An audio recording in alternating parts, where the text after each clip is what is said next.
Le bureau du loisir.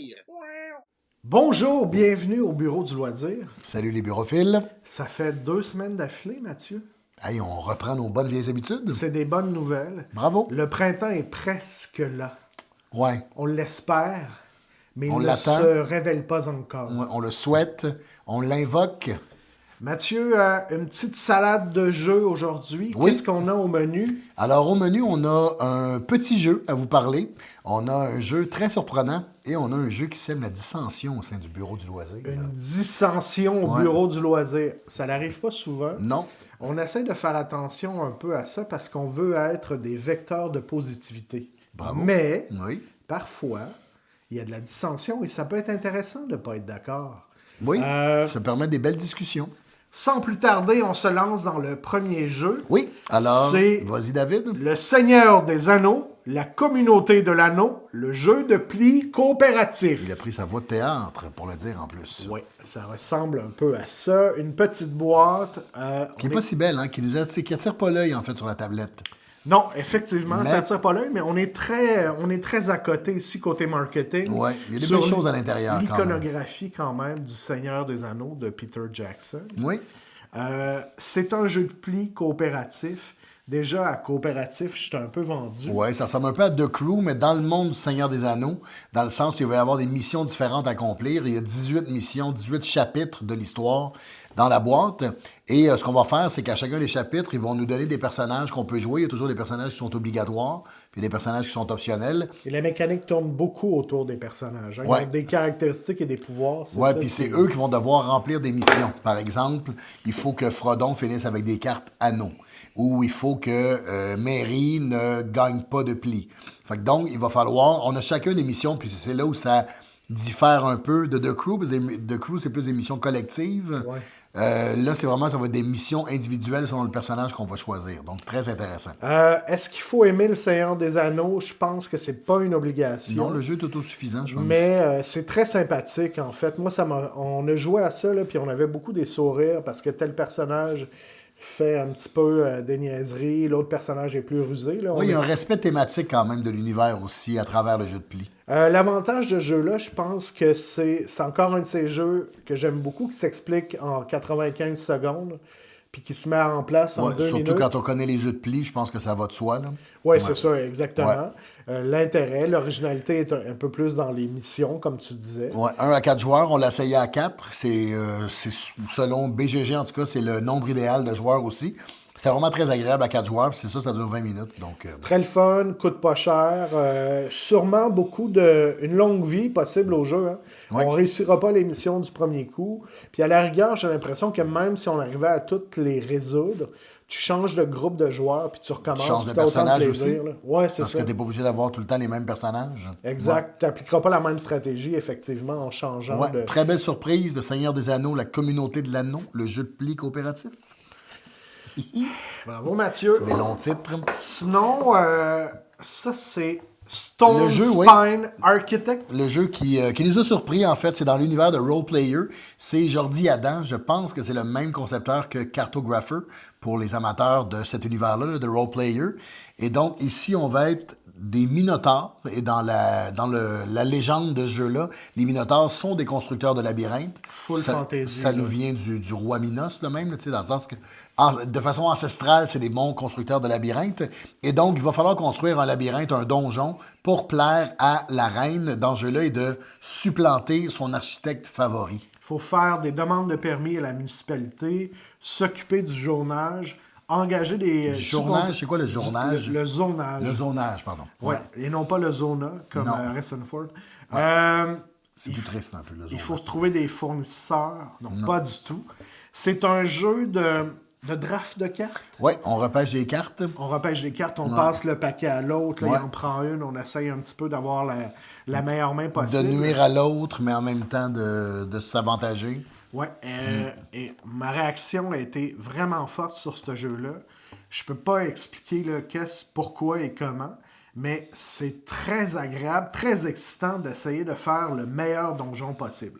Hein? On va venir poser des pièges, des monstres, on doit s'occuper du sol. Est-ce que c'est en terre battue? Est-ce que c'est en pierre?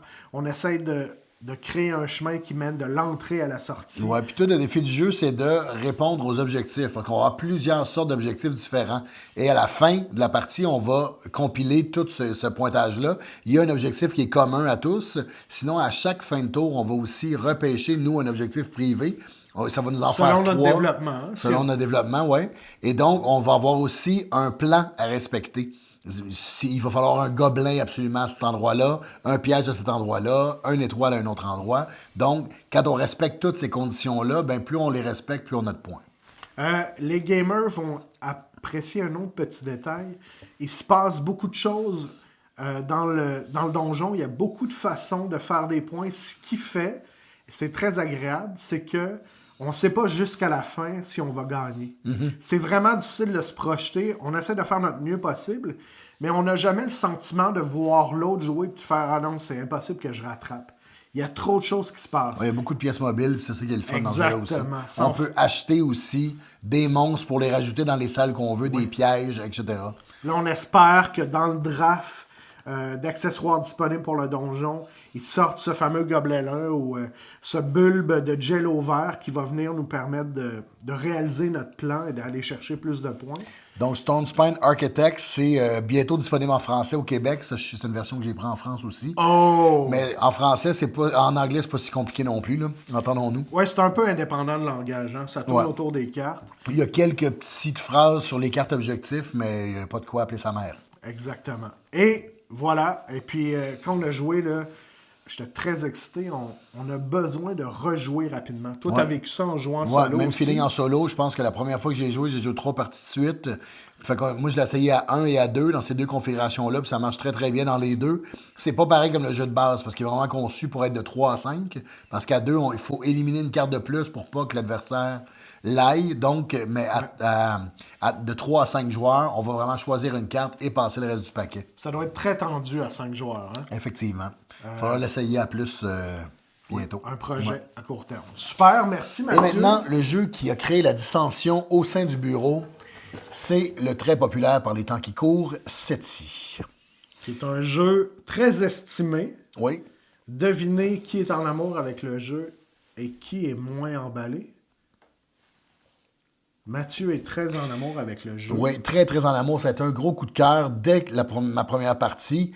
Des fois, ça aide aussi quand on a l'impression qu'on comprend le jeu et qu'on se rend loin et qu'on fait beaucoup de points. C'est comme l'espèce de miracle qui m'est arrivé en la première partie. J'ai jamais été capable, après ça, de retopper. De reproduire exactement la fluidité des mécanismes que j'avais eu dans ma première partie. Mais ce qu'on va faire dans cette on est à la tête d'un centre de recherche scientifique qui veut découvrir la vie extraterrestre. Ça existe dans la vraie vie. Extraterrestres, oui, exactement. Exactement. Je pense que c'est un centre américain. Là. C'est une agence. C'est une agence américaine. Oui, un projet scientifique. Oui, et donc, notre but, ça va être de scanner le système solaire, envoyer des sondes dans les galaxies environnantes aussi, essayer d'envoyer des sondes sur les planètes pour découvrir des traces de vie extraterrestre et aussi d'analyser beaucoup de données avec des super ordinateurs. Donc, c'est un euro très thématique dans lequel on va avoir des actions qu'on peut faire, justement, soit faire des recherches, soit envoyer une sonde, soit se poser sur une planète, mettre la sonde en orbite autour d'une planète.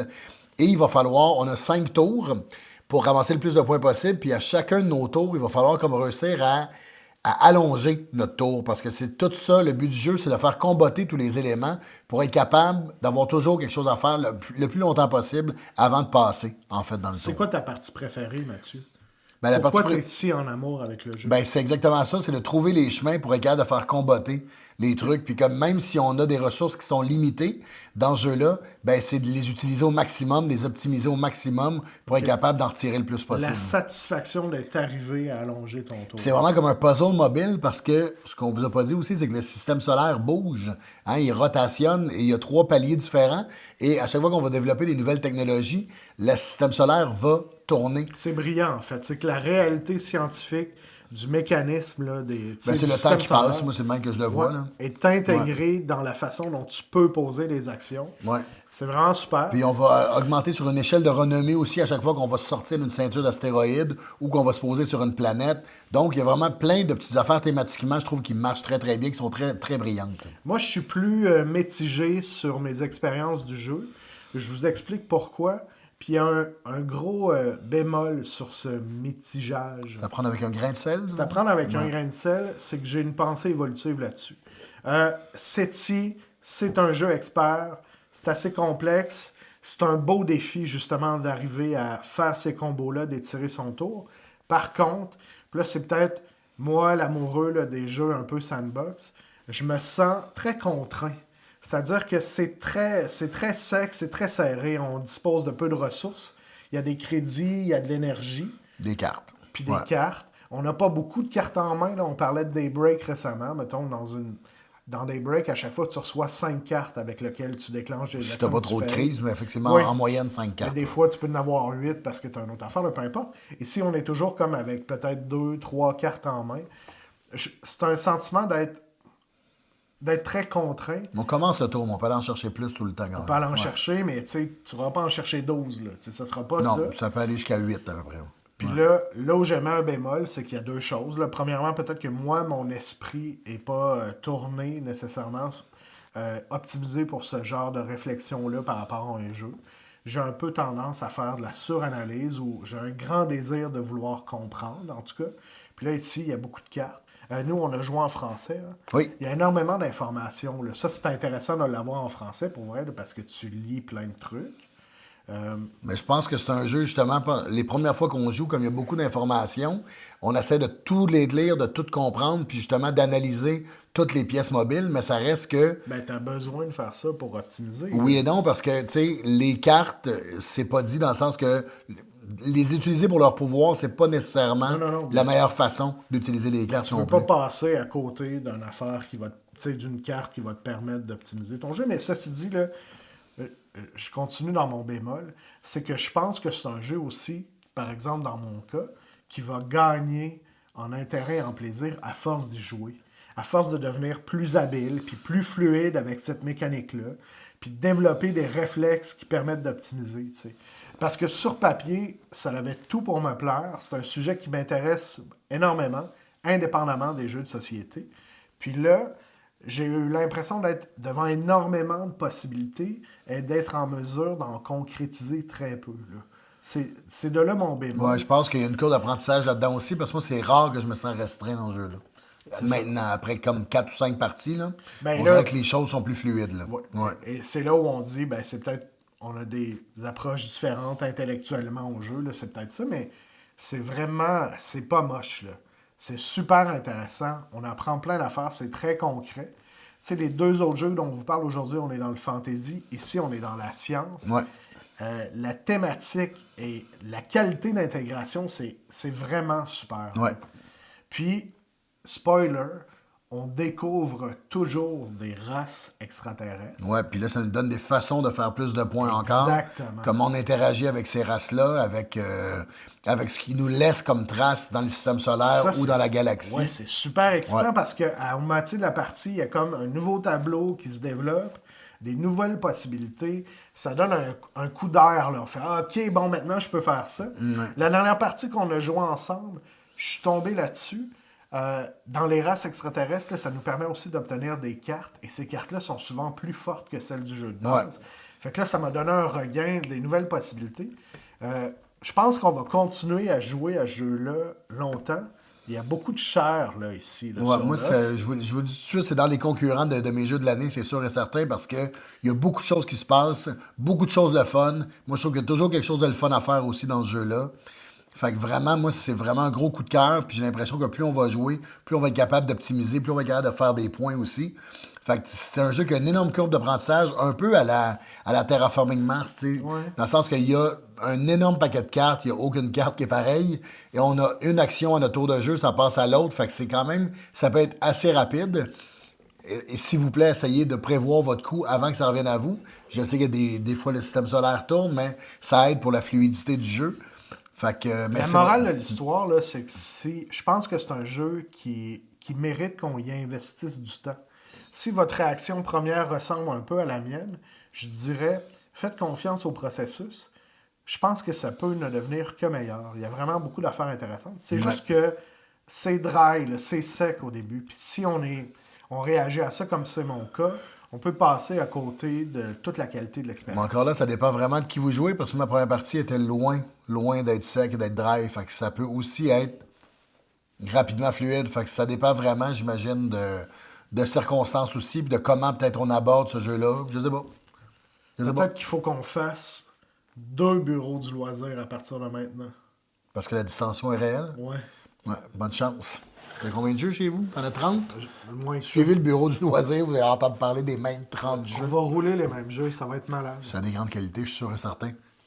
Je veux pas qu'on fasse 2 bureaux du loisir, David. Alors, merci d'avoir été avec nous. C'était notre fera pas couverture. de bureau, là. Ben C'est non. pas vrai, là. Notre couverture On est pas fâchés. des 3 jeux du moment. N'hésitez pas à vous abonner. N'hésitez pas à nous laisser des commentaires. À quoi vous jouez? C'est temps-ci, quoi vous vos autres? jeux du moment, vous? Oui, on aimerait ça vous entendre parce que ça nous donne beaucoup de... En tout cas, moi, ça me donne beaucoup de nouvelles idées d'achat à chaque fois que je vous entends. On vous influence, mais vous nous influencez aussi. Hein? Alors, voilà. Merci. À bientôt. Portez-vous bien, faites attention aux machines. Oh oui.